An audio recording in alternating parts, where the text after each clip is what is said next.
Salut à tous et bienvenue pour un nouvel épisode des Superphysique Podcast.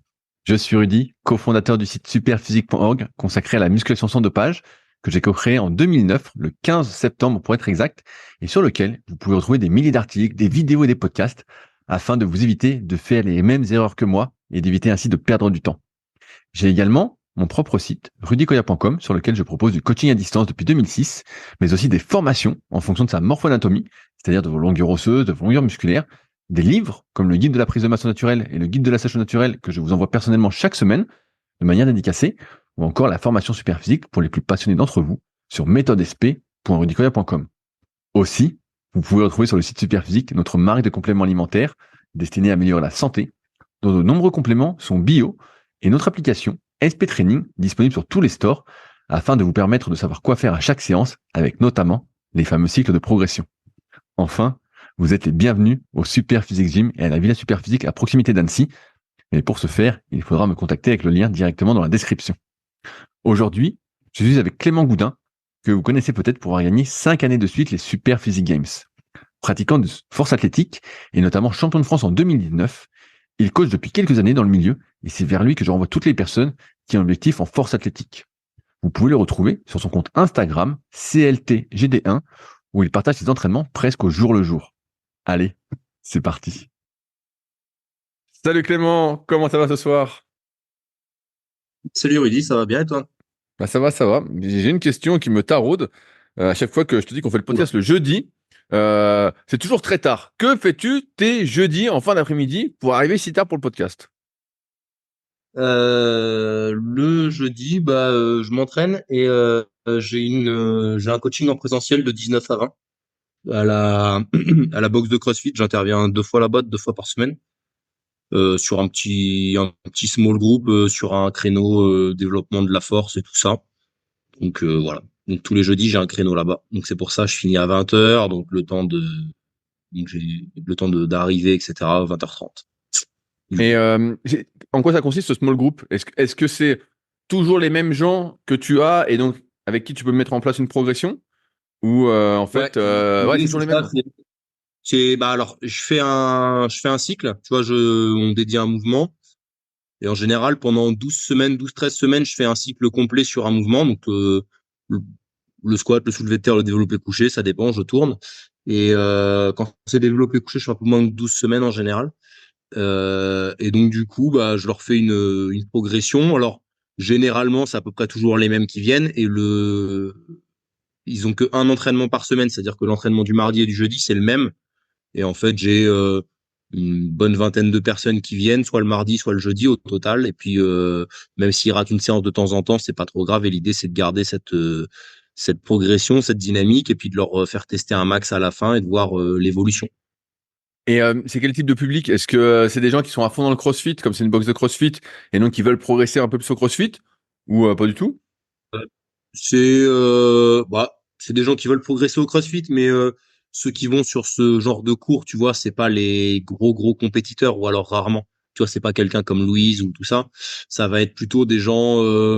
Alors peut y avoir des débutants, ou alors des gens qui sont là depuis un petit moment, mais qui aiment bien ce cours qui est un petit peu plus dédié à ça.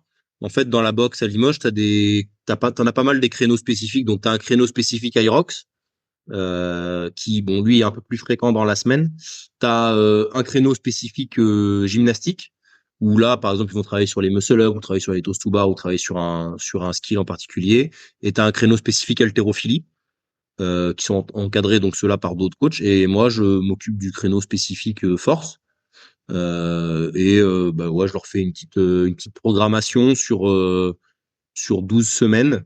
Et à la fin, on teste les max et puis ils augmentent. Des fois, il y a des belles évolutions. Alors, quand c'est des débutants, débutants, qu'ils font un petit peu de crossfit, etc., mais qu'ils n'ont jamais vraiment travaillé leur squat aussi bien techniquement que de manière fréquente et régulière, bah, tu peux avoir des belles progressions, tu vois, faire des plus 20, plus 30 rapidement en 12 semaines, tu vois.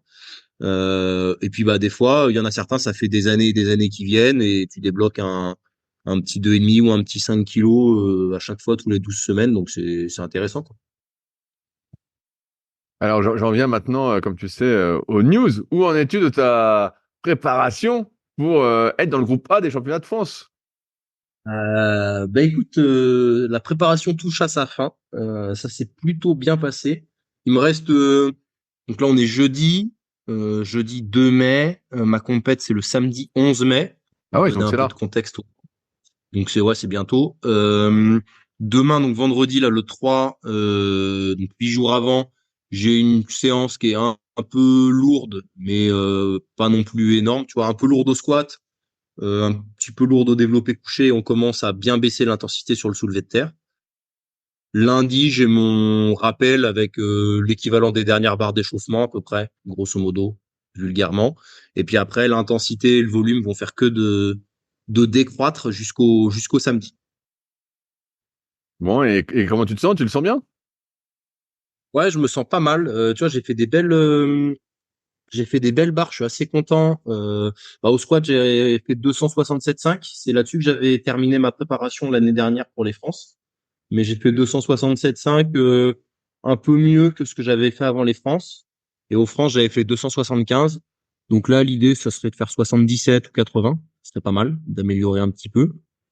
Sur le développé couché, ça s'est plutôt bien passé. L'objectif, c'était de pas se faire mal, de pas réveiller la blessure. Donc c'est le cas. J'ai fait une belle single à 170 là mardi, qui a bien bougé. J'étais assez content. Pas de douleur, pas de soucis particuliers, même si je sens que la zone n'est pas totalement à 100%, faut que je sois encore un petit peu prudent.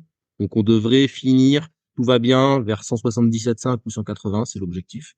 Sachant que mon max de tous les temps, c'est 190, mais je suis pas encore prêt pour le refaire. Et puis d'aller au-delà de 177 ou 180, ça serait une prise de risque, c'est-à-dire que je sens que la zone, elle est pas encore prête à aller à 100%, et elle est pas encore prête à, si jamais j'avais un échec éventuel, tu vois, la grosse phase excentrique, là où tu contrôles rien après un échec, ça pourrait tout bousiller. Donc on va pas prendre de risque.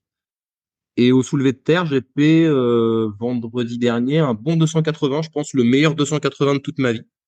Donc avec une belle vitesse et tout. Et l'idée, ça serait de refaire 300. Vu que je l'ai fait une fois à l'Arnold Classic en 2022. Je l'ai pas refait depuis. Depuis, tu sais, j'avais tenté des barres un peu plus lourdes. J'avais tenté 302,5 et 305, que j'avais raté les deux fois. Donc là, l'idée, ça serait de refaire soit 297, soit 300 en fonction du match, et d'aller sur un total entre 750 et 760 si tout va bien. Ça serait l'objectif. Donc, écoute, j'ai pas de bobo, j'ai pas eu de douleur, même pas de, tu sais, les petites tensions à droite à gauche que je peux avoir des fois en fin de prépa, là, je l'ai pas trop eu. Donc, je suis assez content de ça sur la gestion de la prépa, tout ce que je fais en prévention des blessures, le cardio à côté et tout, qui semble quand même bien porter leurs fruits parce que Fabrice, il dit tout le temps mon objectif d'un corps sans douleur. Bon, ben, je me rends compte que là, j'ai pas réellement de douleur ou de problème particulier.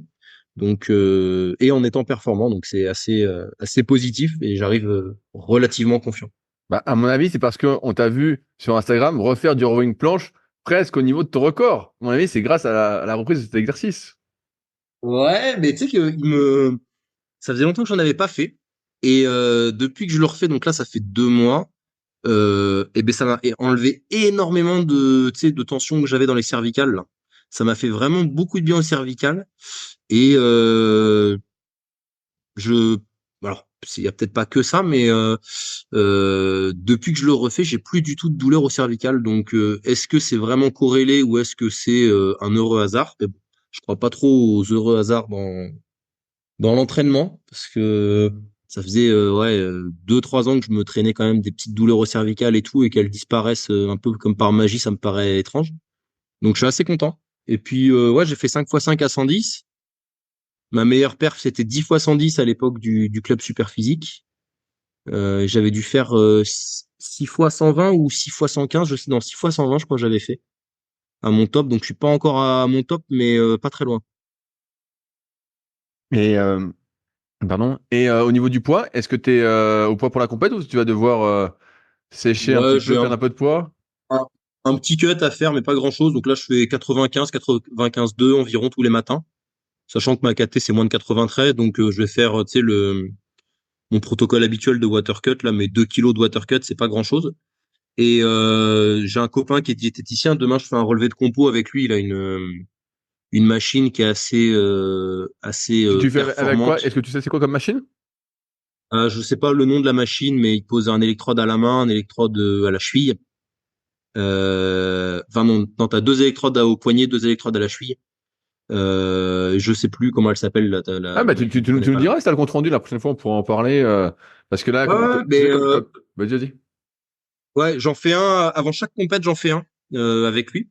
Et j'avais amélioré un petit peu ma compo entre ma qualif France 2023 et France 2023, j'avais amélioré ma compo. Non, j'avais la même compo, mais j'avais pris du poids. Du coup, ça me faisait, j'avais pas mal pris en masse musculaire. Ça faisait 450 ou 500 grammes de masse musculaire de gagné, ce qui est quand même pas si mal quand tu pratiques depuis presque 15 ans, tu vois. Et là, du coup, j'en refais un demain et l'idée, ça va être d'en faire un avec lui. Il me suit pas en diététique, mais c'est de faire un petit point avant chaque compétition pour voir un peu mon évolution, quoi. Non mais c'est intéressant parce que là tu sais comme j'étais à Nevers ce week-end pour l'Elite Training Symposium où bah, j'ai Mm. fait pas mal d'analyses morpho où j'ai analysé des gens pour leur dire soit qu'ils étaient doués pour tout, soit qu'ils étaient tout pourris, pour caricaturer. Il y avait InBody. Donc toi, tu n'avais pas eu l'occasion de tester la balance InBody parce que c'était en 2019 au Super Physique Games auquel tu n'avais pas pu venir parce que tu avais une compète ou je sais plus ce qu'il y avait. Et donc, je les avais fait venir à Oui, non, l'époque. pas du tout. Donc, j'avais fait venir pour justement qu'on ait une petite épreuve basée sur le taux de gras. Donc, pour la plupart d'entre nous, c'était assez juste, mais il y avait des petites anomalies. Et donc là, bah, ils étaient présents. Et donc là, bah, ce matin, pareil, pour faire de pub à une seule marque, j'ai vu un de mes élèves en BPGEPS qui m'a montré son relevé qu'il a fait avec Acunic. Donc j'ai déjà vu cette marque, je l'ai Mm. jamais testé. Et puis je connais évidemment aussi Tanita. Je me souviens quand j'avais 13-14 ans, mon grand-père il avait acheté une petite balance qui doit toujours être chez mes parents où tu mettais juste tes pieds dessus, qui était plus ou Mm. moins fiable aussi. Mais si tu utilises toujours la même, ça peut être quand même un bon indicateur de voir Ouais, ben, ce qui se passe, quoi. c'est ça. J'utilise vraiment toujours la même. Et donc ça te dit quoi? 18-19% de taux de gras à peu près, non? Non, non, non. Attends, je vais te dire ça. Dire ça. C'était une blague, hein, Mais si je crois, jamais je vois que tu l'as pas capté, mais. je crois que je devais être à 11%. Ah non, bah elle marche pas du tout. C'est pas possible. Euh, Pourquoi? Bah t'es à 11%, tu crois? Euh, ouais, ouais, je pense, ouais. Putain, mais y a pas de justice avec tous les croissants que tu bouffes quand t'es en déplacement. C'est une honte. Ouais. Euh, je sais pas, je lui demanderai le nom de la truc. J'ai un doute parce qu'il y a en haut du relevé, il y a marqué Bioparum là, mais je suis pas sûr que ce soit ça. Et ouais, c'était ça, c'était 11%, je crois. Je veux pas dire de bêtises. Matière grasse en euh, non, matière grasse en pourcentage 12,40. Ah bah ouais. Bon, ça joue pas à grand chose, mais Ouais, putain. 12,40. Ouais, c'est ça. Et j'étais resté à 12,40, c'est ça. Et et j'avais en masse musculaire, du coup, ça correspondait, je crois, en kilos à 46 kilos de masse musculaire au total, je crois. Bon bah. Ouais, c'est ça, 46,40 en masse musculaire. Et du coup, à la deuxième fois, j'étais à 47,60. Voilà. Donc au dernier relevé, j'étais à 47,60 de masse musculaire en kilos. Et en pourcentage, 49,90. Putain, la moitié de ton poids de corps, c'est du muscle. C'est pas si mal, hein. Bah écoute, ouais, c'est pour 80. Et combien on avait rentré sur le truc? On avait dû rentrer 80. Je étais un peu plus léger que là. Non, 95, 500, bah tu vois, comme là à peu près. À 200-300 grammes près, je suis sur la même chose. Donc on verra si demain j'ai une meilleure compo corporelle ou pas. Ok, bah de toute façon, tu nous tiendras au courant. On en parlera le mois prochain. De toute façon, on débriefera la compète, tout ça. Euh, je voulais rapidement revenir sur l'événement à Nevers qui a eu lieu ce week-end. Donc, l'Elite Training Symposium qui est organisé par Formapi Nevers. Donc, sur lequel bah, je suis intervenu euh, comme l'année dernière, mais ce coup-ci de manière vraiment plus précise sur ce qu'est, entre guillemets, ma spécialité, l'analyse morpho-anatomique. Il y avait pas mal d'interventions différentes. Il y en avait vraiment une tonne. Je pense que les gens ont été contents. Il y en a certains d'entre vous que j'ai pu voir. Je pense qu'ils nous écoutent, comme Kevin, comme Vincent, comme Rosalie, comme Aurel, et d'autres que j'oublie sans doute. J'espère qu'ils m'en voudront pas. Mais en tout cas, je pense que pour beaucoup d'entre vous qui nous écoutez et qui sont passionnés de l'entraînement ou qui veulent en savoir plus ou qui veulent plus progresser, ça reste quand même le seul événement incontournable. C'est bien mieux que tous les salons que j'ai pu faire quand j'étais gamin où en fait, tu allais voir, donc quand tu étais gamin, quand j'avais 15, 16 ans, 17 ans, bah, tu es content d'aller dans les salons parce que tu peux discuter un peu avec les champions de manière timide, tu poses un peu des questions, mais c'est un salon, c'est plus une foire, on va dire. Alors que là, c'est vraiment réservé à ceux qui sont curieux, qui ont des questions. Il y a plein de thématiques qui sont abordées. Et j'ai particulièrement apprécié. Moi, j'ai pas mal de questions sur l'ISO inertiel. Donc notamment avec Gaël Faury de Setup Performance, qui a fait sa propre machine que j'ai achetée et que j'ai pas encore vraiment utilisée. Et donc, bon, j'étais très content qu'il y soit pour en discuter, pour voir comment ça fonctionnait en détail, son logiciel, tout ça. Mais il y en avait vraiment pour tous. Il y en avait aussi sur l'endurance avec Nico de Endurance 30, avec Tristan, Iron Newman, donc les deux qui étaient passés sur les podcasts Secrets du Sport. Il y avait Sylvain, avec qui j'ai fait l'excellent podcast, l'épisode 51 des Secrets du Sport, que vous avez adoré et qui est un épisode, je pense, assez exceptionnel. On n'est pas prêt d'en refaire un aussi qualitatif, à mon avis. Je confirme que c'est un très, très, très, très, très bon podcast. À Je mon avis, il confirme. devrait être récompensé d'un Oscar. Où sont les Oscars des podcasts? Ouais, je dirais pas ça. Bah, disons que c'est un peu gâché parce que t'es dedans, mais par contre le contenu est vraiment très très intéressant et c'est vrai que c'est à la fois pragmatique et de terrain, mais quand même avec des petites subtilités et des choses très intéressantes, je trouve. Ah ouais, donc Sylvain était présent aussi. Donc bref, c'est quand même l'événement incontournable, je pense, pour tous ceux qui sont intéressés. Et je suis toujours surpris qu'on soit pas plus nombreux. Alors là, des chiffres que j'ai eu, il y a eu à peu près 300 visiteurs, donc ce qui est quand même pas mal. Mais je me dis que ça devrait être beaucoup, beaucoup plus, quoi. Franchement, ça devrait être monstrueux. Ça va peut-être s'étendre un peu, ou je sais pas trop comment envisager la suite. Mais c'est vraiment l'événement où il faut être. Là, on n'est pas dans un simple salon. On est dans un truc pour apprendre, pour poser des questions. Et si vous nous écoutez régulièrement, comme j'avais dit dans Leadercast notamment, qui sort tous les mercredis ou jeudis, et n'hésitez pas à me dire si vous venez, tout ça. Et en tout cas, ouais, c'était vraiment sympathique, comme d'habitude. Euh, donc voilà, on attend la troisième édition, on verra comment ça se goupille, tout ça. Mais c'est vrai que c'est un cran au-dessus des salons de ma jeunesse où c'était un peu la foire, quoi, où t'apprenais rien. Et en fait, t'en prenais plein les yeux, mais parce que tu connaissais rien, quoi. Ah, c'est Voilà. toujours comme ça, hein, quand tu regardes. Après, je pense que tu vois, l'Elite Symposium, c'est assez anonyme et de niche.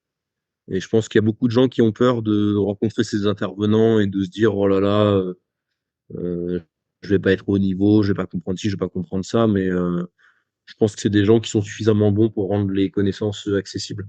Bien sûr, bien sûr. De toute façon, tout ce qu'on dit à chaque fois, c'est ce que tu comprends bien, tu arrives à l'énoncer simplement. Quand quelqu'un te parle et que tu Mm. comprends pas trop ce qu'il dit, en général, c'est qu'il a pas bien maîtrisé le sujet, il le maîtrise pas encore et il n'y a pas de raison qu'il intervienne. Mais là, il y a ceux que j'ai vus en tout cas et ceux que je connais qui sont intervenus, ils sont des bêtes hein, dans leur domaine. Il y a pas photo quoi.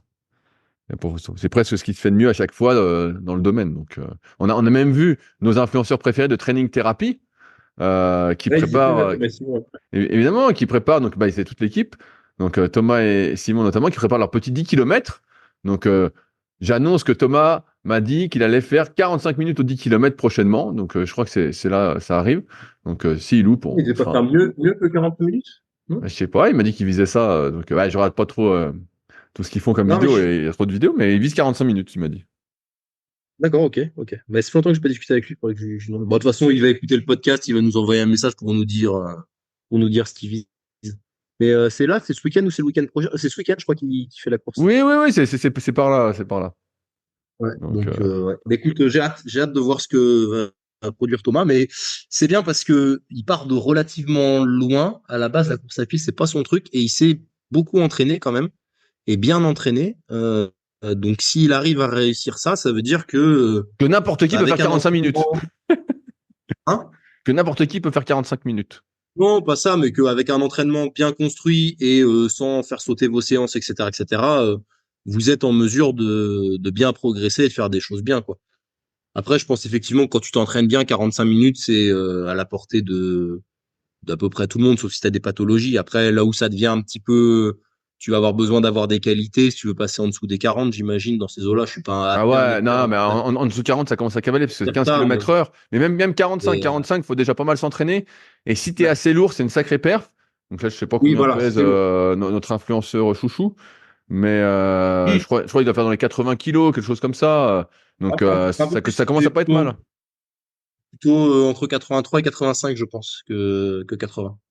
Donc ok, bah. Donc, ouais, à 85 kilos, si tu cours en dessous de 45, c'est que, bon, Ouais, ouais, tu sais que tu faut t'entraînes pas bien, bah, de toute s'oublier. façon. Faut pas Donc, s'oublier. Non, non, donc- je lui souhaite de réussir et ah de faire bah une oui, bonne performance. on espère que ce soit une fusée quand même. Et puis, s'il n'y arrive pas, on sera là pour se moquer de lui, ça, c'est pas un souci. Ouais, ouais, bah, on sera un plaisir de se moquer de lui sans avoir fait cette performance, Exactement. Comme comme des deux, bons haters. Et puis, voilà, on mangera des chips. comme deux nazes. Et voilà. Voilà, c'est ça, comme deux nazes dans leur canapé, puis on mangera des chips en même temps en disant, oh là là, Mais- Mbappé, il est Même ma nul au grand-mère foot. aurait fait mieux. Voilà. Qu'est-ce qu'ils foutent, ces mecs? Alors, donc, je t'ai envoyé des questions que j'ai sélectionnées sur les forums auxquels je voulais répondre. Donc, t'as pas eu le temps de les voir parce que t'étais en train de donner un cours. Mais donc, j'ai pris des questions sur lesquelles, donc, qui ont été posées sur les forums Superphysique, je rappelle, donc sur superphysique.org /forum. Mais en tout cas, il y a forum en haut. Et donc, j'ai pris, il y a trois bonnes questions que j'aimerais aborder avec toi. Donc, je vais te les lire dans l'ordre. Et la première, c'est une question de aventure musclée. Euh, je te lis le message. La dernière diète type que j'avais mise en place, je limitais les aliments solides. Ah non, attends, c'est pas le message premier. Merde. C'est où? C'est là. Ça commence mal, ça, déjà. Ouais, ça démarre mal. Putain, j'étais un peu plus bas sur le topic parce que j'ai tout lu. Bon, bref. J'ai déjà parlé sur le forum de mon manque d'appétit, ce qui a des conséquences sur ma prise de masse. Je pèse actuellement 74 kilos pour 1m75. Si aujourd'hui je viens vers vous, c'est que je ne trouve plus de solution pour surmonter ce problème. L'avantage, c'est que je reste relativement sec toute l'année, mais je ne prends pas de volume. Et je ne pense pas pouvoir prendre plus de volume avec mon taux de masse grasse actuel. Donc le type a un très bon physique, hein, t'as pas vu les photos, mais un très bon physique. Franchement, chapeau quoi. Manger est un véritable calvaire, je n'ai jamais d'appétit. Et mon corps pourrait totalement se contenter de manger un repas dans la journée. J'ai donc essayé pendant des années de me forcer, malgré tout, à manger 4 repas par jour. Depuis août, j'achète de l'avoine en poudre et dernièrement du riz en poudre pour faire des gainers afin d'avaler des calories sous forme liquide. Le problème reste le même, je n'ai jamais faim et je suis ballonné de manière chronique et douleur aux intestins après chaque repas. Est-ce qu'il y a des personnes qui sont dans la même situation ou qui auraient des solutions à me proposer? Est-ce qu'à votre avis, cela pourrait avoir une origine médicale? Donc je vais te lire sa diète, Clément, et toi, comme je sais que tu manges comme un petit goret, tu vas nous dire comment tu fais pour avoir autant faim. Donc matin, shaker, 30 grammes de whey, plus 50 grammes d'avoine en poudre, une banane, 50 grammes d'oléagineux. Le midi, c'est la même chose, sauf qu'au lieu d'avoir 50 grammes d'oléagineux, j'ai que 30 grammes. Donc c'est toujours ce shaker de 30 grammes de whey et de 50 grammes d'avoine. 17 heures, en rentrant du travail, premier vrai repas complet et solide, 3 œufs plus de l'huile d'olive, 60 grammes de riz, de pâtes ou de légumineuses pesées avant cuisson, des légumes. Vers 21 heures, shaker encore, 30 grammes de whey, 50 grammes d'avoine, 30 grammes d'oléagineux, légumes. Total, entre 2100 et 2300 calories, 120 à 130 grammes de protéines et environ 100 grammes de lipides. Qu'en pensez-vous? Clément, qu'est-ce que penses-tu de cette difficulté à manger? Donc, il mange 2100 à 2300 calories par jour et il n'arrive pas à manger plus. Euh, Quelles sont tes Bah, astuces? il y a beaucoup de choses qui m'interpellent. Bon, déjà, c'est normal qu'il ait mal au bide vu la quantité d'avoine qu'il mange. Je pense que euh, il- ça fait, enfin, Ouais, je ouais, suis avec pas 150 grammes expert d'avoine là-dessus. par jour, c'est sûr que t'as mal au bide, hein, car pour la plupart des gens, t'as mal au bide. C'est c'est normal que t'aies mal au bide, surtout qu'il y a des légumes avec. Moi, je trouve Il y a un fruit aussi avec, donc qui fermente un peu. C'est sûr que donc ça a l'air haut en. Alors, je sais bien qu'il faut des fibres, mais ça a l'air haut en fibres quand même. Et ça m'étonne qu'il y ait que 110 grammes de lipides vu tout ce qu'il mange au niveau lipides, parce que bon, déjà, 100 grammes d'oléagineux, non, plus que ça sur la journée, il fait 130 grammes 110, d'oléagineux sur la journée. 110 sur la journée d'oléagineux. Ouais, plus l'huile d'olive, plus les œufs, plus, ouais, j'aurais vu un peu plus que ça, mais enfin bref. Euh, euh, ouais, après, ça me semble pas, enfin, ouais, s'il arrive pas à manger solide du tout, c'est vrai que c'est problématique, mais euh, c'est dur sans vrai repas de faire monter tes calories parce que c'est bien beau les shakers, mais bon, la whey, etc. C'est pas ce qu'il y a de mieux. Donc, je sais pas si je suis bien placé pour répondre à ça parce que moi, je suis un gourmand. Effectivement, j'ai toujours faim et j'ai un énorme appétit. Les repas liquides, les repas comme ça, ça me saoule quoi. Même quand je dois faire une collation comme ça, déjà, j'y vais presque à reculons. Tu la fais Mais pas, tu je l'oublies. préfère. Non, mais je fais un shaker, tu vois, ça m'arrive. Mais je préfère faire une collation où je vais manger plutôt que de faire un shaker, tu vois. Même si bon, les shakers c'est très bien, c'est pratique, etc. Euh, mais voilà. Après, moi, j'ai l'impression que c'est assez déséquilibré son truc, tu vois. Et c'est vrai qu'il n'y a pas beaucoup de vrais glucides. Il y a beaucoup de lipides, beaucoup d'avoine en poudre, beaucoup de tout ça, mais tu sais, ça manque de d'autres choses. Et je pense que c'est pour ça aussi qu'il y a des problèmes de digestion. Il pourrait manger, je pense, du vrai solide. Et puis, bah, au final, il a combien? 2200, 2300 calories jour? Ouais, donc il a du mal à manger plus. Il fait 74 kilos, donc c'est pas. Ouais, mais pour un mec de 74 kilos qui s'entraîne, et en plus, t'as dit qu'il était à peu près sec, donc j'imagine qu'il a un bon métabolisme. Bah, c'est normal qu'il prenne pas de poids parce qu'il est en déficit calorique, en fait. Ça, c'est quasiment le total calorique d'un sédentaire de son poids, quoi, dans les 2000 calories. Donc, quelqu'un qui s'entraîne et qui a de la masse musculaire un peu bien, il faut qu'il soit à plus de 2200 calories. Enfin, moi, je fais pas de suivi diététique et je suis pas trop expert en diététique, mais toi, c'est un peu plus ton truc, mais ça me semble bas en calories, 2200 calories Bah pour un ouais, mec de ouais, ce non, mais poids-là c'est qui vrai veut. que c'est assez faible. Et est-ce que toi, tu dis que t'as tout le temps faim, entre guillemets, que tu pourrais toujours manger plus. Est-ce qu'aujourd'hui, quand même, tu te restreins sur l'alimentation ou en fait, tu manges tant que t'as faim?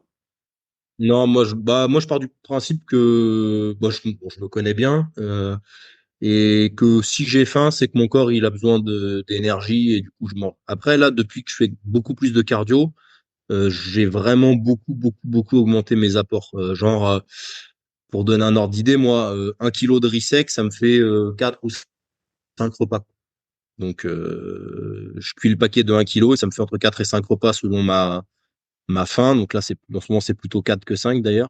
Ah ouais, c'est énorme. Donc, tu as Euh, 250 grammes de riz cru par repas, quoi. de riz cru entre 200 et 250 grammes de riz cru par repas, c'est ce que je mange tout le temps. Donc, Ah ouais. midi et soir, parce que le matin, pour le coup, le matin, j'ai du mal à manger des glucides. Donc, le matin, c'est plutôt protéines et lipides. Et puis, bah, à côté de ça, moi, ouais, j'ai vraiment toujours faim, moi, hein. J'ai un métabolisme qui carbure. Et même avec ça, parce que tu sais, tu me taquines en disant, tu vas à la boulangerie, tu manges des pâtisseries, tu manges des trucs, mais bah, quand tu as mangé 500 grammes de riz dans la journée et que tu sens que tu es un peu mou parce que tu manques d'énergie, etc., bah, à un moment donné, c'est plus simple d'aller chercher une part de flan de temps en temps que d'aller encore te renfiler 100 grammes de riz en plus ou deux bananes ou des trucs comme ça, tu vois. Mais Donc, cela fait-il de toi une mauvaise personne, comme dirait Vince? ah bah non, non, mais moi j'assume pleinement, j'assume pleinement ce que je mange. Après moi, je m'écoute beaucoup. Si je sens que je suis un petit peu fatigué, que je manque de gaz et tout, bah j'ai pas de mal à aller manger un truc qui est un petit peu sucré, qui va me donner, qui va me donner l'énergie dont c'est besoin, même si c'est un peu pas forcément healthy selon les standards de beaucoup. Après, bon, quand tu t'entraînes vraiment beaucoup depuis longtemps avec des charges lourdes que t'es toi-même lourd, etc., bah, tu as un gros métabolisme, tu consommes vraiment beaucoup d'énergie et mm, voilà. Mais donc, faut faire rentrer les calories. À un moment donné, faire rentrer que des calories propres. Quand tu dépasses 4000 calories par jour, que des calories propres, c'est impossible. Enfin, Bah, c'est difficile. ça devient difficile. C'est sûr que ça devient difficile quand tu manges 500 grammes de riz. Ouais, Mais puis vas-y, vas-y. c'est coûteux, c'est pénible. Faut que tu ailles chercher des oléagineux. En plus, moi, bon, les amandes, les noix de cajou et tout, ça me dérange pas d'en manger un peu, mais ça me nourrit pas, quoi.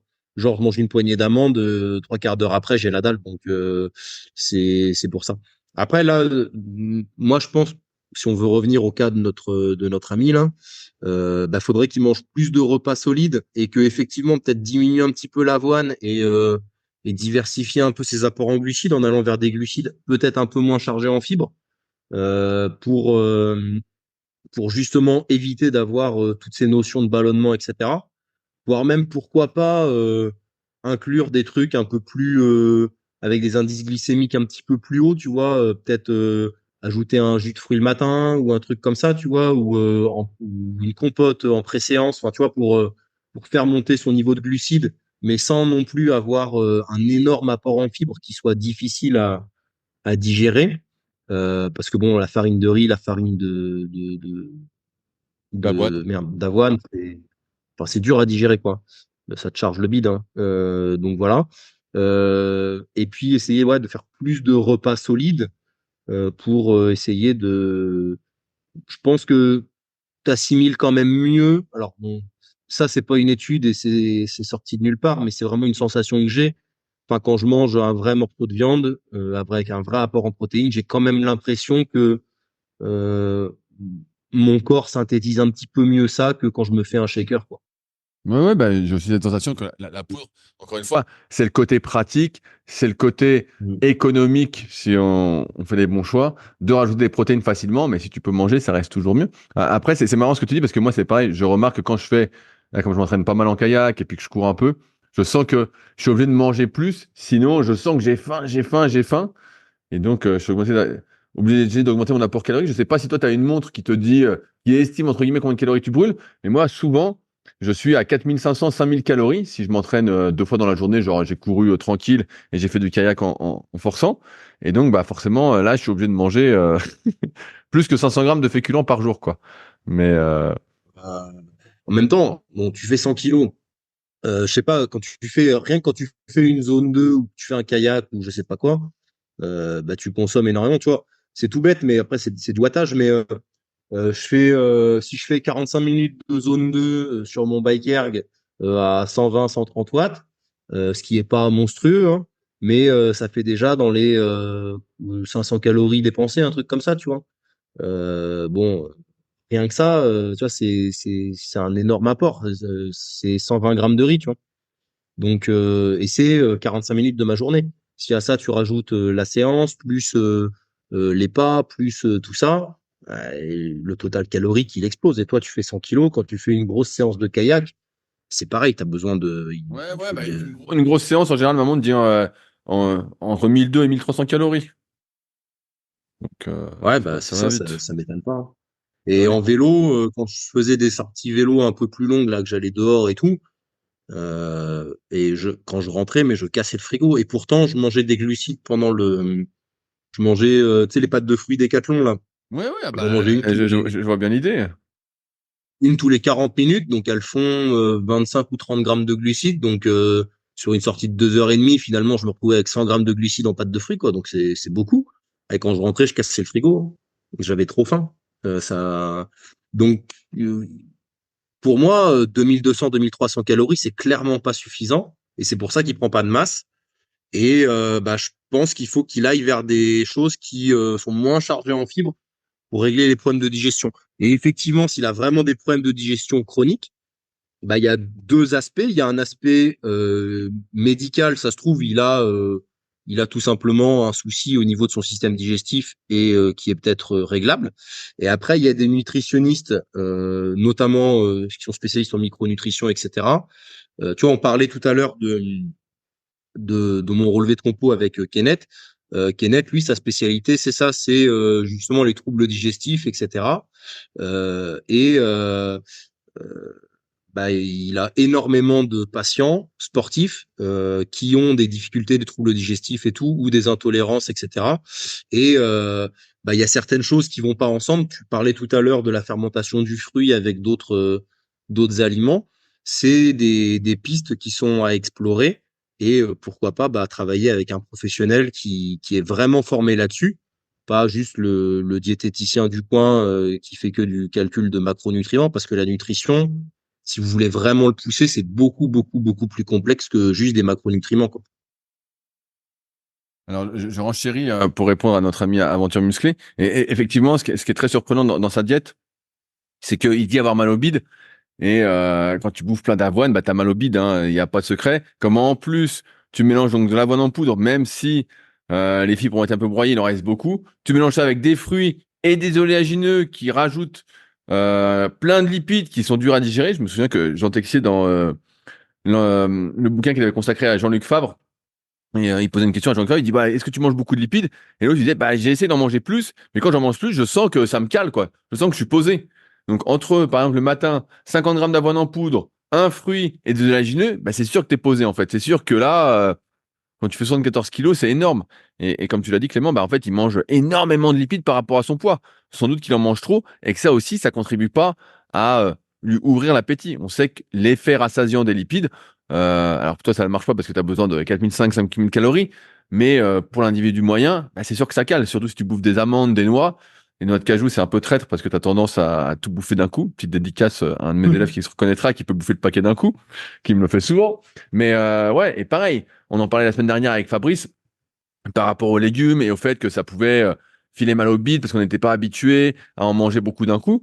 Ça se trouve, Aventure Musclée, bah, c'est-à-dire, je sais pas depuis combien de temps tu la suis, mais peut-être que tu as introduit des légumes ou l'avoine de manière trop rapide et que t'as pas laissé ton système digestif s'adapter, ton microbiote s'adapter. Si ça s'adapte comme ça, on n'est pas assez spécialiste pour te le dire, mais peut-être que la solution, là, pour l'instant, pour être moins ballonné et avoir plus faim, bah, c'est effectivement de réduire les lipides, de réduire les fibres, de réduire tes doses de légumes. Et là, tu vas sans doute avoir plus faim. Après, comme Clément l'a dit, peut-être prendre des aliments aussi. Il paraît de compote. Moi, pendant un moment, j'étais très adepte des purées de fruits. Donc, c'est des compotes sans sucre ajouté, mais on appelle ça des purées de fruits. Bon, bref, c'est pareil. Mais de trouver des aliments, en fait, qui rajoutent des calories faciles.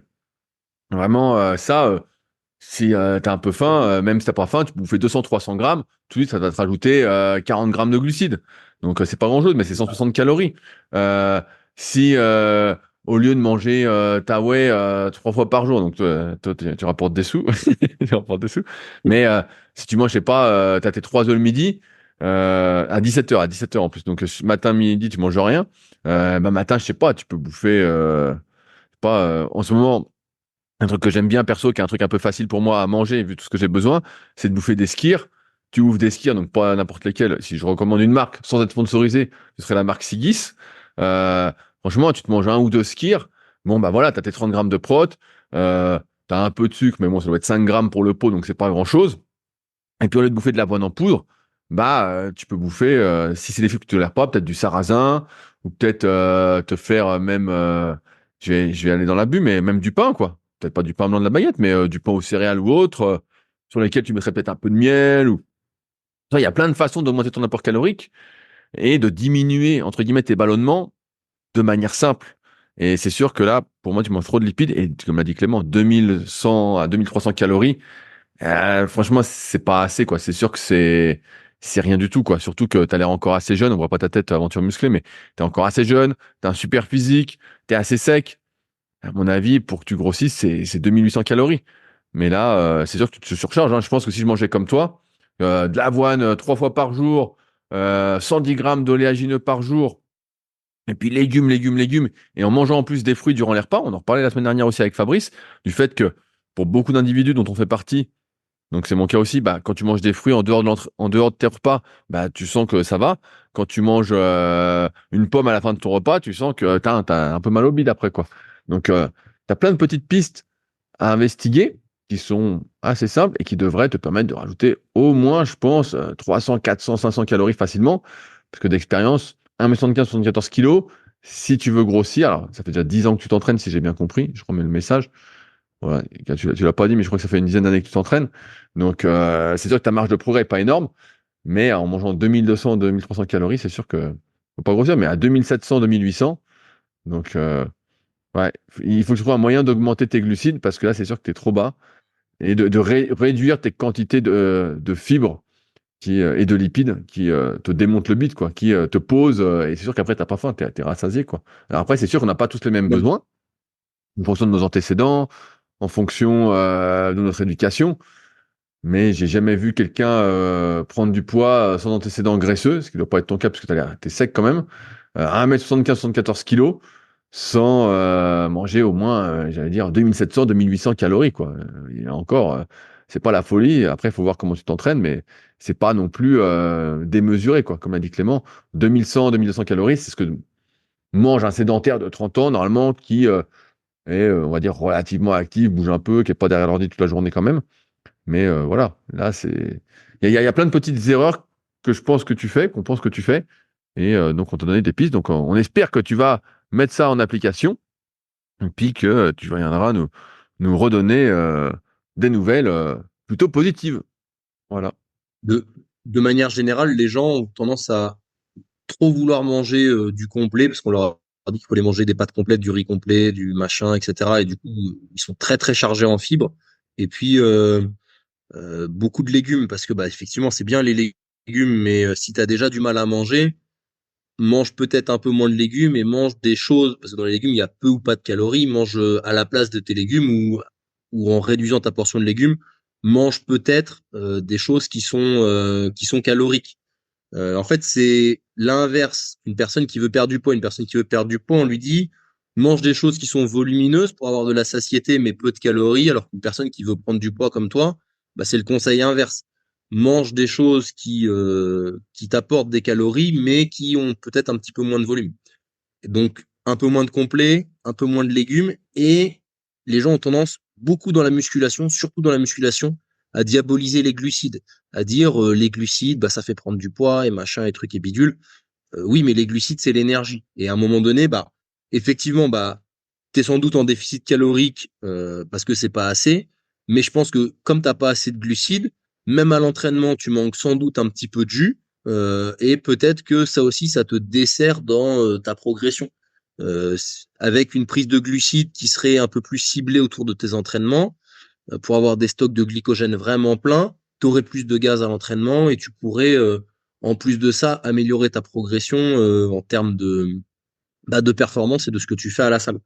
Donc, faut pas hésiter à booster les glucides, à mon avis, quitte à réduire un peu les fibres. Alors pas les supprimer, mais à les réduire un petit peu pour mieux digérer et les remplacer par quelque chose qui t'apportera de l'énergie à la place, quoi. Non, non, mais c'est sûr. On dit souvent que on manque de fibres, mais là, c'est l'exemple inverse. Aventure musclée, t'en manges sans doute un peu trop. Ouais, par surtout que les seuls aliments solides qu'ils mangent, finalement, à part les œufs, bah, c'est des fibres. Il y a le Et riz, les oléagineux. il y a le riz, il y a du riz ou des pâtes, ou des légumineuses. Légumineuses, il y a plein de fibres, mais si tu dis du riz ou des pâtes, il est saut. Ouais, mais les légumineuses, enfin, quand tu t'envoies une belle assiette de légumineuses, niveau digestion, pareil, Quoi? ça te blinde, T'es pas quoi. fan des lentilles? Tu manges pas de lentilles, c'est ça? Ah, Fabrice va me tuer s'il écoute ça. Si, j'aime bien les lentilles en plus, mais les lentilles vertes du Berry, parce que je suis né là-bas, donc forcément, c'est lentilles vertes du Berry ou rien. Donc voilà, aventure musclée. J'espère qu'on t'a bien répondu. Alors, j'ai une autre question pour toi. Maintenant que tu fais des Ouais. sports d'endurance, Clément, c'est une question de JRM 0703. Bonjour à tous. Étant adepte de triathlon, j'ai pas mal d'entraînement dans la semaine. J'ai cependant fait une grosse prépa hivernale en muscu car je ne pouvais pas courir. J'ai suivi un programme de force et je veux dire que j'ai beaucoup adhéré à cela. Et je m'intéresse de plus en plus à la force athlétique qui me permet de gagner en économie. J'aimerais faire un 5x5 mais 2 fois par semaine. Devrais-je faire un full body comme le dit la méthode?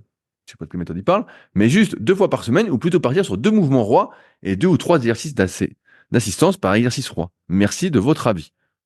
Clément, comment vois-tu l'entraînement, on va dire, de musculation orienté force sur 2 séances par semaine pour un pratiquant de triathlon qui en ressent des bénéfices? Là, je vais encore vendre un coaching, là, c'est sûr. Moi, développement de la force seulement 2 fois par semaine, je jouerai sur la fréquence. C'est-à-dire que il faudrait que tu fasses. Alors, je sais pas de quel mouvement il parle, si c'est vraiment les mouvements de force, squat, couché terre, ou si c'est que bas du corps, puisqu'il parle de course à pied, je sais pas exactement.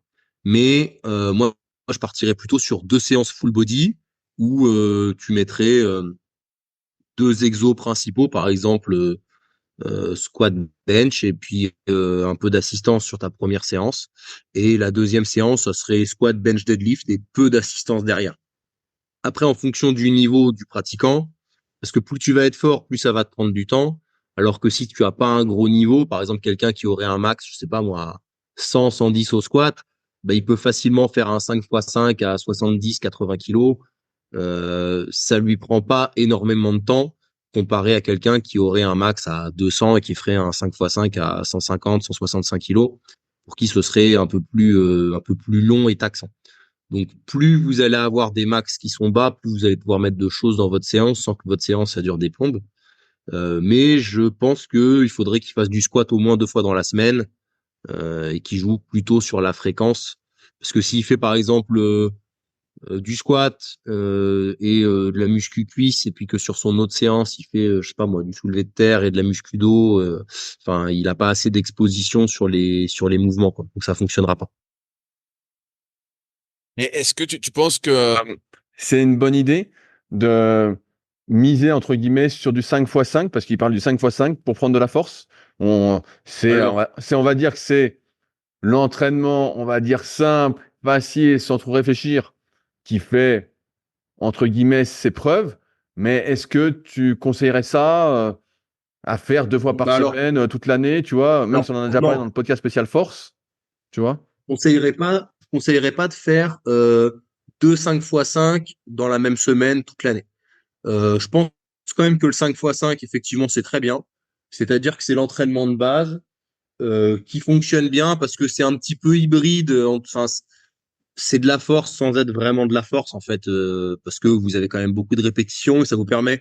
Il y a suffisamment de répétitions pour ancrer un bon pattern technique et répéter, mais c'est suffisamment lourd pour quand même avoir des adaptations nerveuses. Donc c'est un bon compromis, on va dire le 5x5. Euh, donc faire un 5x5 et augmenter de 2,5 par semaine jusqu'à être confronté à un mur et là soit vous redescendez, soit vous changez de format. Ça c'est un basique. Et après, sur sa deuxième séance, bah, je pense qu'il faudrait qu'il aille sur des séries un petit peu plus longues, entre 7 et 10 répétitions, par exemple. Trois séries, hein, 3 fois 8 ou quelque chose comme ça. Plus léger, pour être peut-être un peu plus sur de l'hypertrophie, même si on en a déjà discuté, c'est pas forcément les séries de 8 qui sont les plus optimales pour faire de l'hypertrophie, etc. Mais sur un mouvement comme le squat, c'est très bien et ça lui permettra d'accumuler quand même du volume sans mettre des tensions trop importantes sur ses structures et sur son organisme.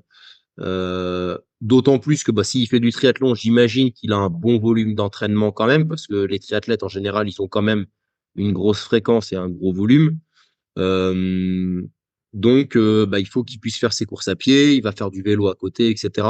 Donc, je suis pas sûr que ce soit forcément bien d'aller sur des charges trop lourdes trop souvent.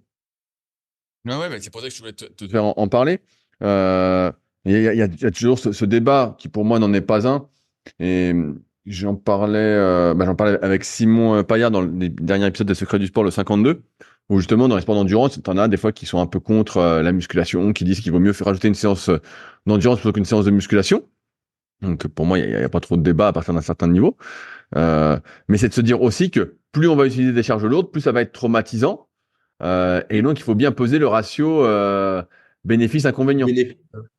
Voilà, savoir si à un moment, ça vaut le coup, je sais pas, j'ai une connerie pour caricaturer, mais de faire 200 au soulevé de terre quand tu fais du triathlon, est-ce que ça a du sens de forcer autant? Parce que pour faire 200, pour la plupart des gens, ça va nécessiter pas mal de travail, ou de faire 150 au squat, ou tu as plus intérêt à te dire, bah voilà, j'ai un petit niveau, je sais pas, je vais dire 120 kilos au squat et puis 140 au soulevé de terre, est-ce que c'est pas suffisant? Et finalement, j'ai juste à faire des petits rappels de force pour maintenir cette force et me concentrer sur mon entraînement au triathlon. Bah, tu vois, le développement de la force pour un triathlète ou un sportif d'endurance, c'est un petit peu comme moi, le développement du cardiovasculaire pour moi, tu vois. C'est-à-dire que euh, moi, vu que j'ai un niveau qui est relativement bas, l'idée c'est d'entretenir et de développer un petit peu sur le hors-saison et d'entretenir. Donc faire de la basse intensité, ça va très bien. Euh, Quelqu'un qui ferait un sport d'endurance, il va dire ouais, mais je veux pas faire de l'hypertrophie parce que je vais prendre trop de masse, etc. Donc je vais pas faire des séries de 8 ou des séries de 10.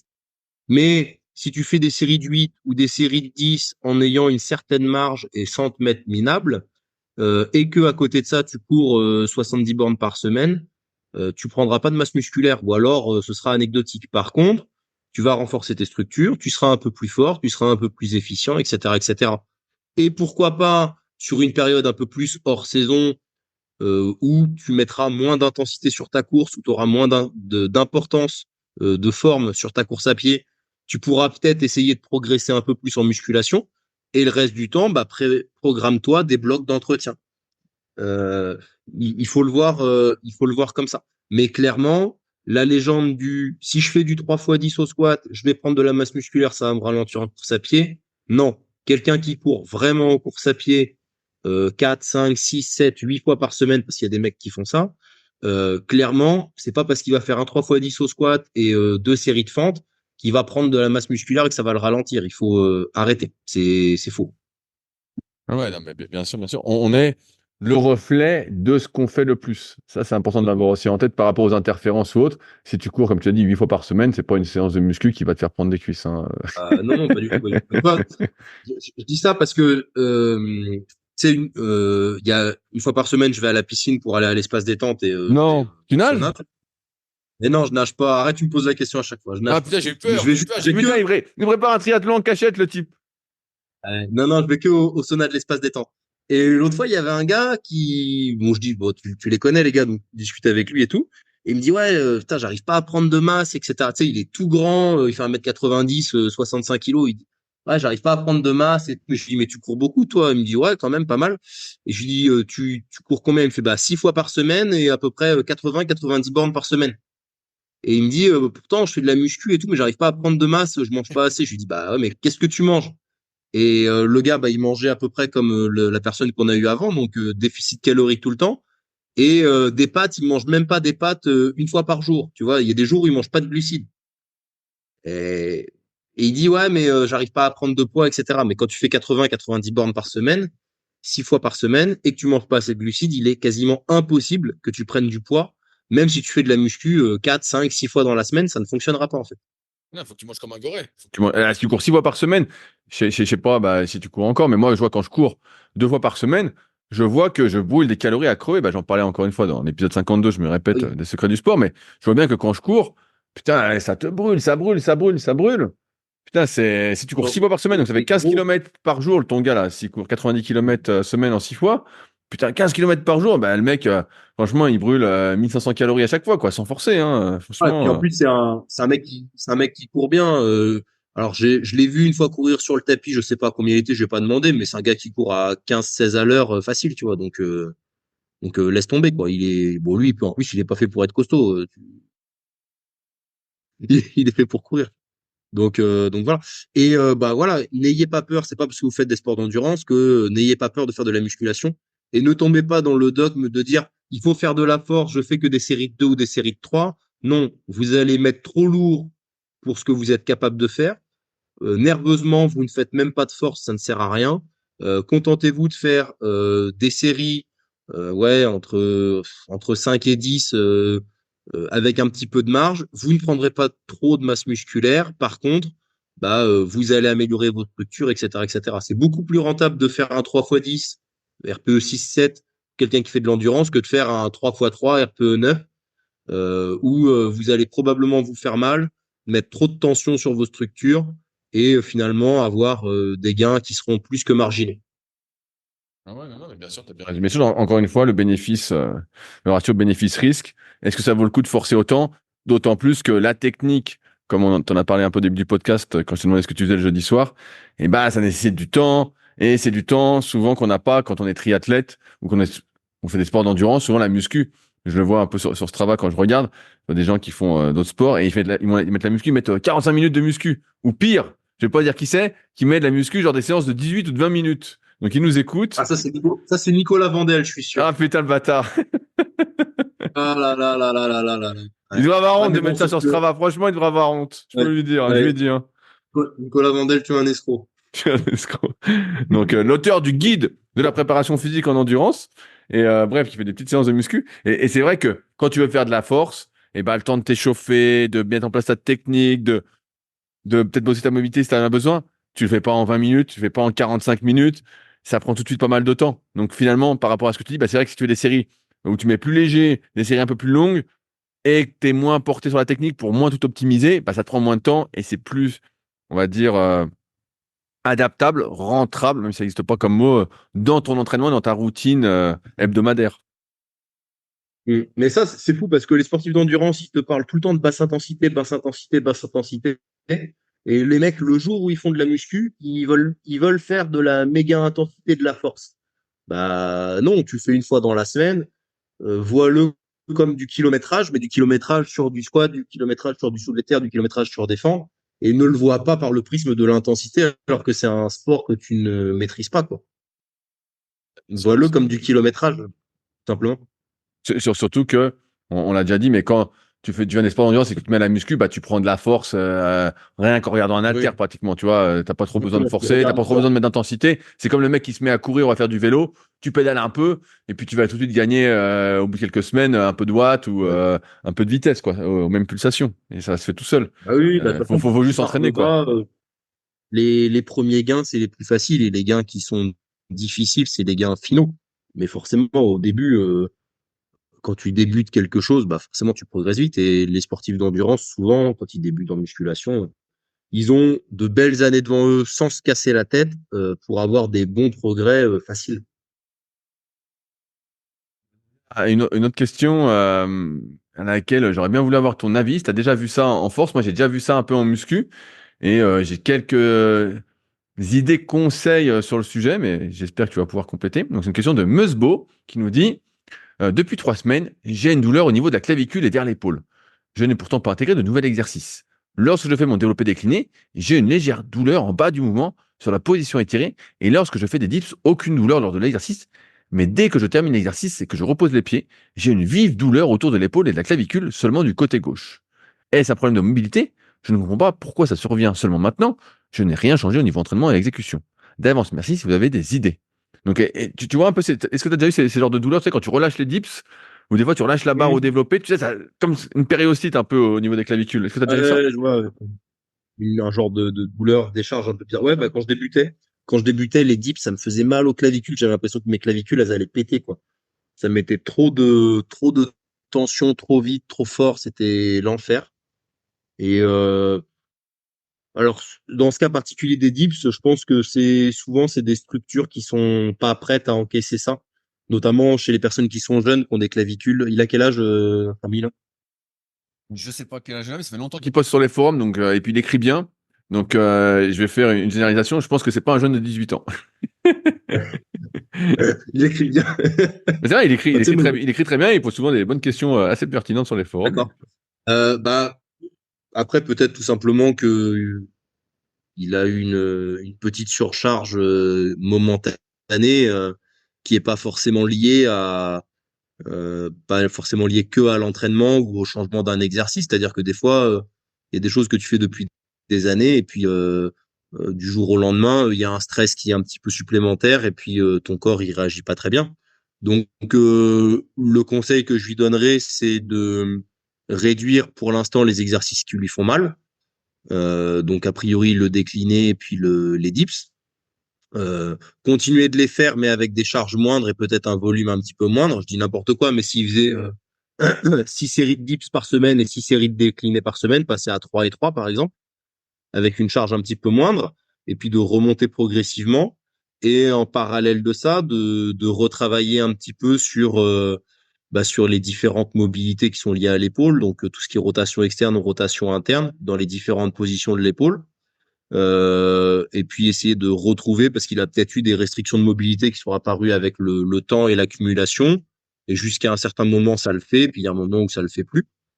Donc voilà, adapter la charge d'entraînement pour réduire un petit peu le stress sur les mouvements douloureux, euh, remettre un petit peu de mouvement pour retrouver la mobilité spécifique qui est liée au mouvement, les différentes rotations d'épaule, et remonter en charge progressivement et remonter en volume progressivement et voir comment ça réagit. Je pense que ça me semble être le plus intéressant. Et si ça empire ou que ça persiste, bah, consulter un bon kinésithérapeute du sport, ce qui n'est pas forcément toujours facile à trouver selon là où on habite et quand on ne connaît pas. C'est pour ça qu'on recommande, allez, on est sympa, nos amis de training thérapie sur le sujet, Ah oui. même à distance. Alors, aveuglément, si vous avez des douleurs persistantes ou des soucis, on aime bien les taquiner et les tacler, mais en termes de compétences sur la réhabilitation et la réathlétisation, je leur fais confiance les yeux fermés pour gérer les problématiques de tout le monde, quelles qu'elles soient. Je complète rapidement ta réponse, qui ressemble étonnamment à ce que j'avais dit sur le forum à Meusbo. Mais c'est vrai que, je sais plus dans quel podcast, je sais plus si c'était un kiné ou un médecin qui disait que parfois, on a des douleurs qui apparaissent et que la plupart du temps, quand elles apparaissent, c'est 6 semaines après avoir fait un truc. Et j'avais bien aimé Ouais. cette histoire de différer. En fait, tu fais quelque chose, tu sens pas que ça te fait du mal. Tu sais, tu le sens pas, tu le sens pas, tu le sens pas. Et au fil des semaines, et ben à un moment, le truc, c'est l'accumulation et ça se déclenche. Et donc, souvent, on se dit, bah, putain, j'ai rien fait, je me suis niqué.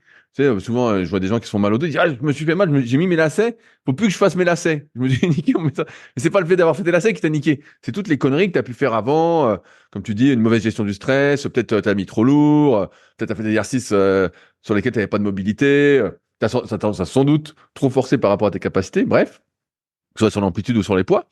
Et un deuxième truc que tu as dit qui est vachement intéressant, c'est que à force de faire toujours les mêmes exercices, même si c'est une bonne idée dans l'optique de progresser en musculation, de répéter les mêmes exercices, notamment si on parle de force, mais également d'hypertrophie, une fois qu'on a trouvé les bons exercices pour soi, il n'empêche qu'à force de faire les mêmes exercices, si on ne fait pas un entretien de sa mobilité, on va dire de manière générale, peut-être pas au jour le jour, mais au moins 3-4 fois par semaine, en fait, on perd de la mobilité. On perd, là, tu parles de rotation interne, rotation externe de l'épaule, on en perd parce que, à force d'utiliser toujours le même pattern, on va dire, et toujours le même angle de travail, bah, tout ce que tu n'utilises pas, tu le perds. On est encore une fois le reflet de nos habitudes, et si on ne travaille pas tout ça, moi, c'est pour ça, et j'en ai souvent parlé, un podcast tous les jours, du moins 6 jours sur 7, on va dire, parce que quand je donne des cours, des fois c'est un peu plus compliqué, mais j'essaye, je fais à peu près 25 à 30 minutes d'un petit circuit que je me suis adapté pour moi, un peu de mobilité, voilà, pour maintenir une certaine souplesse et une certaine force dans certaines amplitudes, parce que sinon ça se perd. C'est comme ça que l'année dernière, je m'étais un peu fait mal à l'épaule en faisant du kayak.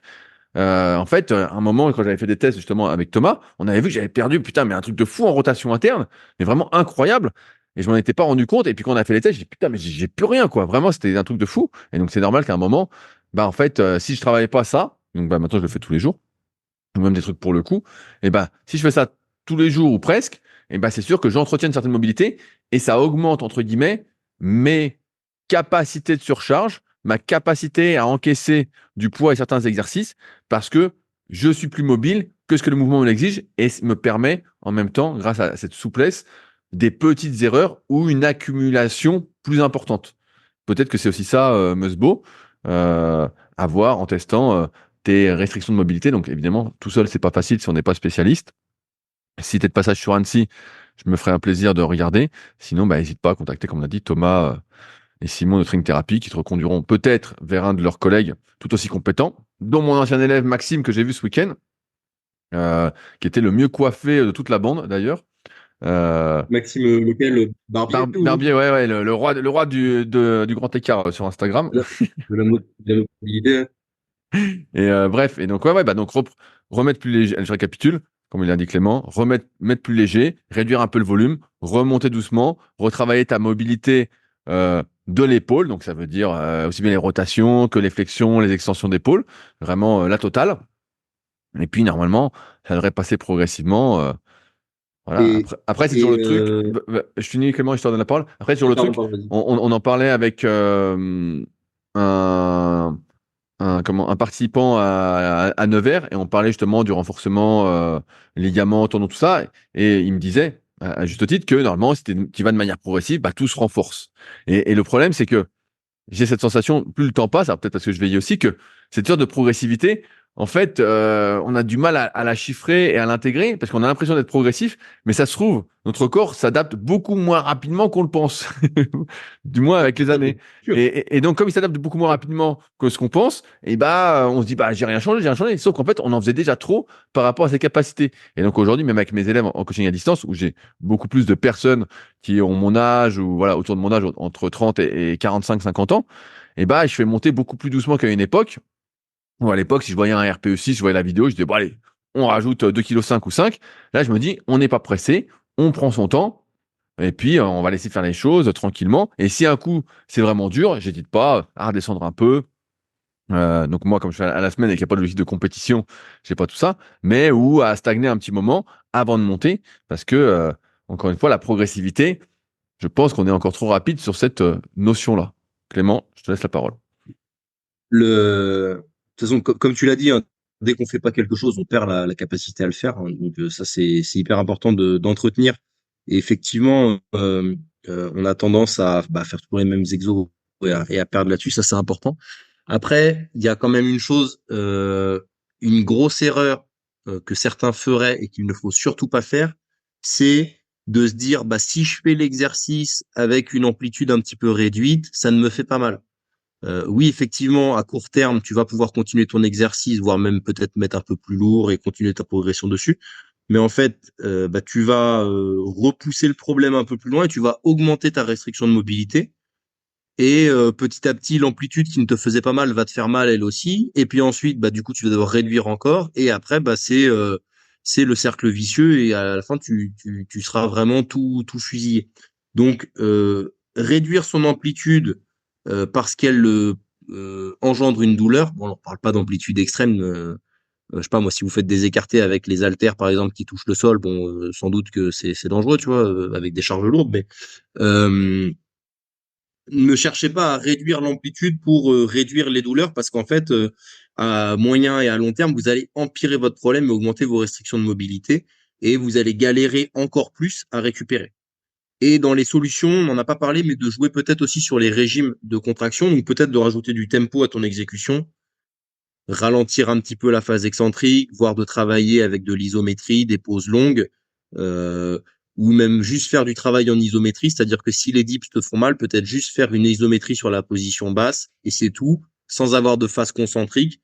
Peut-être que ça peut être une solution pour réhabituer les tissus et réhabituer le tendon, l'articulation, etc. Sans, mettre de contraintes trop fortes. Et l'isométrie et l'excentrique, ce sont des protocoles de réhabilitation. Donc, si tu n'es pas en mesure de faire le mouvement malgré les restrictions enfin, la réduction du volume et de la charge, peut-être qu'il faut jouer tout simplement sur les régimes de contraction et ralentir ton exécution en baissant encore la charge, etc., etc. Ça peut être une voie aussi de soins. Mais bien sûr, parce que là, on rappelle schématiquement que quand on diminue sa vitesse d'exécution, on réduit le traumatisme. Donc, d'un point de vue, évidemment, progression musculaire ou en force, ça peut avoir du sens parfois, mais d'un point de vue, si on a des douleurs, bah, ça va nous permettre de continuer à nous entraîner en réduisant normalement la douleur. Si vous faites un mouvement très doucement, vous allez voir que vous n'avez pas trop mal, alors que si vous explosez, vous sentez que ça peut vite vous niquer. Donc voilà. Bon, et ben sur ce, on arrive au bout de cet épisode. On espère, comme d'habitude, que vous avez passé un bon moment en notre compagnie. Si vous avez des questions par rapport à ce qu'on a dit, n'hésitez pas à les mettre dans la partie commentaires, que ce soit sur YouTube ou sur SoundCloud. Si vous avez des questions qui n'ont rien à voir, c'est pas sur les forums Superphysique. Je rappelle, encore une fois, que je vous invite à essayer grandement l'application SP Training, que ce soit sur le Play Store ou l'App Store. Une application dont je suis très fier et avec laquelle on vous réserve encore plein de surprises. Le premier mois est gratuit avec toutes les fonctionnalités. Donc, ce serait dommage de ne pas l'essayer. Et si vous souhaitez nous faire des retours dessus, bah, n'hésitez pas. L'application est avant tout pour vous aider à progresser, donc elle est pour vous. Et donc, vos retours sont les bienvenus, vos suggestions, vos critiques constructives pour l'améliorer et vous aider à encore plus progresser. Bref, ça se passe sur les stores, SP Training, Play Store et l'App Store. Je compte donc sur vous. Sur ce, on se retrouve la semaine prochaine avec les nouvelles aventures du petit Fabrice. Je ne sais pas ce qu'il va nous réserver cette semaine, mais ça risque encore une fois d'être gratiné. Allez, sur ce, à la prochaine et bonne chance à Clément pour sa compète et déjà pour son test de gras qui, j'espère, sera plutôt positif. Salut à tous. Malgré toutes les parts de sport que j'ai mangées. Allez, bonne soirée. Si vous êtes encore là, c'est que vous avez sans doute passé un bon moment. Si vous avez des questions sur les sujets que nous avons abordés aujourd'hui ou que vous souhaitez nous en poser, ne vous priez pas, c'est avec plaisir dans la partie commentaires sur SoundCloud ou sur YouTube. Si vous avez des questions qui n'ont rien à voir avec les sujets abordés, par contre, cela se passe sur les forums Superphysique, qui sont les derniers forums de musculation du web et qui est également les premiers sur www.superphysique.org. Enfin, merci d'avance pour votre soutien, notamment à ceux qui laisseront des commentaires sur les applications de podcast, que ce soit Spotify ou Apple, avec évidemment la note de 5 étoiles sur 5. Je compte également sur vos partages sur les réseaux sociaux que je repartagerai avec plaisir. Sur ce, bon entraînement et à la semaine prochaine.